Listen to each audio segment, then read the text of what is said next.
मकड़ियों के बारे में सोच के देखिए। क्या आप भी उन लोगों में से हैं जिनको मकड़ियों से डर लगता है? घबराइए मत।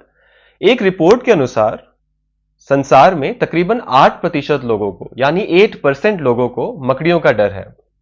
चलिए जानते हैं ग्रीक माइथोलॉजी की वो कहानी जो हमें यह बताती है कि संसार की पहली मकड़ी का जन्म कैसे हुआ था। नमस्कार, मैं हूं रोहित और मैं हूं आपका सूत्रधार जो सुनाता है आपको कई अनकही कहानियां। बहुत पहले की बात है। एक कारीगर था जो कपड़ों को रंगने का काम किया करता था। कोरे कोरे सफेद कपड़ों को वो कभी लाल, कभी पर्पल, विभिन्न विभिन्न प्रकार के रंगों में कपड़ों को रंगा करता था। उसकी बेटी थी जिसका नाम था अरेकनिया। अरेकनिया के पास एक बहुत ही अनोखा टैलेंट था। वो बुनाई के काम में काफी माहिर थी। यहां जहां पिता विभिन्न विभिन्न कपड़ों पर रंग किया करते थे, वो उन्हीं कपड़ों पर अपनी बुनाइयों का जादू दिखाया करती थी। ऐसी बुनाई कि उसकी कला में मानो कि स्वयं जान आ गई हो। वो अपनी कला में इतनी निपुण थी कि दूर दूर से लोग उसकी बुनाई के कार्य को देखने आते थे।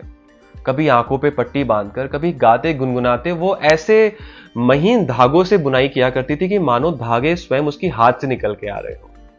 पर कहते हैं ना कि जो लोग ज्यादा टैलेंटेड होते हैं उनके अंदर ईगो या अभिमान भी बहुत जल्दी आ जाता है।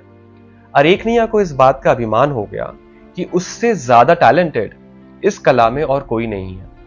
कभी कभी तो वो हंसते हंसते ये भी बात अपने मुंह से कह दिया करती थी कि अगर भगवान भी मेरे सामने आ जाएं तो मैं भगवान को भी अपनी बुनाई की कला में हरा सकती हूं। बस होना क्या था, ऊपर जहां भगवान की गोष्ठी हुआ करती थी वहां कलाओं की देवी, टैलेंट की देवी अथीना ने उसकी ये बात सुन ली।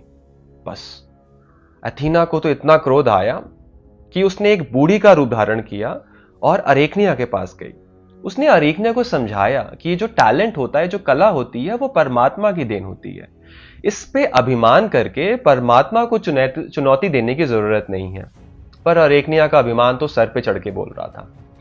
उसने ये नहीं समझा कि मेरे सामने जो बूढ़ी बैठी है वो अथीना है। उसने उसका भी मजाक उड़ाया और कहा, जब तुम्हें भगवानों पे इतना विश्वास है तो लेके आओ उनको मेरे सामने, हो जाए टक्कर, हो जाए चैलेंज, देखते हैं भगवान जीते कि मैं जीतती हूं। बस अथीना को इतना गुस्सा आया कि उसने अपना असली रूप दिखाया। भूरी आंखों वाली उस देवी ने अरेकनिया को चैलेंज कर दिया कि चलो तुम्हारे और मेरे में एक बुनाई की कंपटीशन हो जाए। बस होना क्या था, दूर दूर तक ये खबर पहुंच गई। लोगों की भीड़ जमा हो गई स्वयं भगवान और इंसान के बीच में ये टक्कर को देखने के लिए। अरेकनिया ने अपना काम शुरू कर दिया, गाते गुनगुनाते लग गई अपनी बुनाई में। और दूसरी तरफ अथीना ने जमीन पे हाथ फेरा, लंबे लंबे घास निकल आए सुनहरे रंग के। ऊपर हाथ फेरा, बादलों के टुकड़े उसके हाथों में आ गए और एक जादुई मशीन में उसने अपनी बुनाई का काम शुरू कर दिया, बस ये दिखाने के लिए कि देखो भगवान क्या कर सकते हैं और इंसान की कीमत कहां तक है। बहुत कड़ा मुकाबला हुआ, दोनों ने अपना अपना काम लोगों को दिखाया। जहां अथीना की बुनाई पर वो चित्र बने हुए थे जहां पर उन्होंने जो ग्रीक सभ्यता के दूसरे दूसरे भगवान हैं जैसे ज़्यूस, पोसाइडन, उन सबकी महानता का बखान किया। और दूसरी जगह अरेकनिया ने उन्हीं भगवानों का अपमान करते हुए दिखाया कि कहने को तो ये भगवान है पर कहीं ना कहीं इनकी करनी इंसानों से भी नीची है। लोग दोनों की कलाएं देखकर स्तब्ध रह गए, पर कोई इस बात को इनकार नहीं कर पा रहा था कि अरेकनिया का टैलेंट अथीना से भी ऊपर था। अरेकनिया एक क्लियर विनर बन चुकी थी, विजेता बन चुकी थी इस चैलेंज की।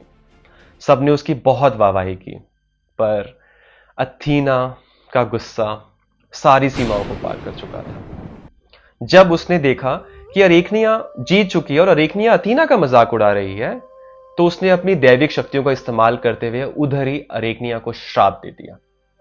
जैसे ही अरेकनिया को श्राप दिया, अरेकनिया धरती पर गिर गई चारों पैरों पर और पूरा शरीर उसका बालों से भर गया। चेहरों पर इतनी सारी आंखें निकल आई और पीठ से 2 हाथ और निकल आए और अरेकनिया के नाभि से एक धागा निकला। अथीना कहीं ना कहीं अभी भी उसके टैलेंट को इंकार नहीं करना चाहती थी कि अरेकनिया कितनी टैलेंटेड है। लोगों ने जैसे ही अरेकनिया का ये रूप देखा, जहां पर वो सबके आंखों के सामने इंसान से मकड़ी बन गई, सब लोग डरकर उससे दूर भागने लगे। लेकिन इतना कुछ होने के बावजूद भी अरेकनिया ने अथीना से माफी नहीं मांगी। वो चल पड़ी अपने नाभि से निकलते वो एक सूत या उस एक धागे को लेकर। और हम देखते हैं आज के दिन में भी, चाहे आप जंगलों में जाइए, चाहे किसी पुरानी कोठी हवेलियों में, आप देखेंगे कि वो मकड़ी सुंदर से सुंदर जाले बुनने की कला रखती है अपने अंदर। कहीं ना कहीं अरेकनिया और अथीना के बीच की जो एक कहानी है वो दिखाती है कि इंसान का साहस कभी किसी के सामने घुटने नहीं टेकता। इसके लिए जिन लोगों को मकड़ियों से डर लगता है उसको अंग्रेजी में अरेक्नोफोबिया भी कहा जाता है, जिसकी उत्पत्ति अरेकनिया वर्ड से हुई है। आशा करता हूं आपको इस बार की कहानी पसंद आई होगी। अगर आप चाहते हैं मैं आपके लिए नई नई कहानियां लेके आते रहूं तो प्लीज मेरे चैनल को सब्सक्राइब करिए और मेरे वीडियो को लाइक और शेयर करके मुझे अपना सपोर्ट दीजिए। नमस्कार।